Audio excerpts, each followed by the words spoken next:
Sigurður Varnó Kristjánsson, Siggi, þú varst að skrifa undir nýjan að framlengja við Þór til 2 ára til hamingju með daginn. Hvernig þetta ekki notalegt bara?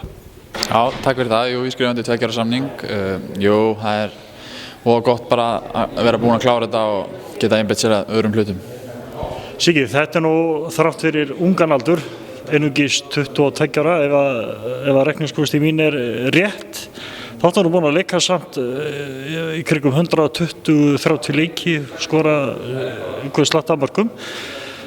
Þetta nú ágætt, ef við segja afrekskarás þannig á ungum manni. Já, ég náttúrulega kom inn í þetta þegar ég var 15 ára eða eitthvað, þannig að 7 ár, 130 leikir svona, já, eitthvað svoleiðis en Ef við teljum Evrópuleikjum þá náum við 130 leikjum. Já, nákvæmlega.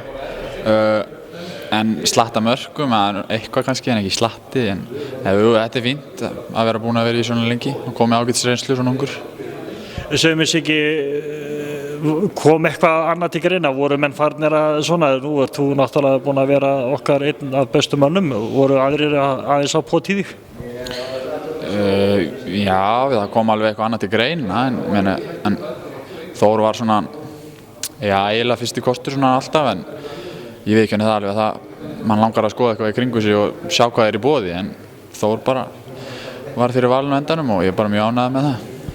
Náttúrulega mikið slúðra í kringum þetta allt saman eins og alltaf í fótboltanum, þannig að nú lítur þú, að ég nátti vissum það að þú hefur glatt marga stuðningsmenn Þórs núna með þessar ákvörðun að framlengja og vera áfram með okkur.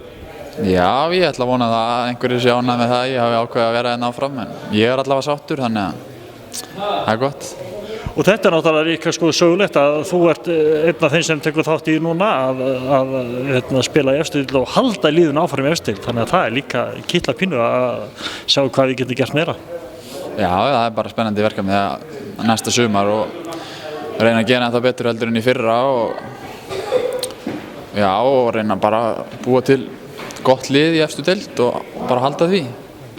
Og svo náttúrulega núna hefur við aðeins lagað til í þjálfarateyminu, smá breytingar, Hreinsi og Dóri tekið sér frí og fengið Lárus Þór aftur og það er náttúrulega styrkur í því líka.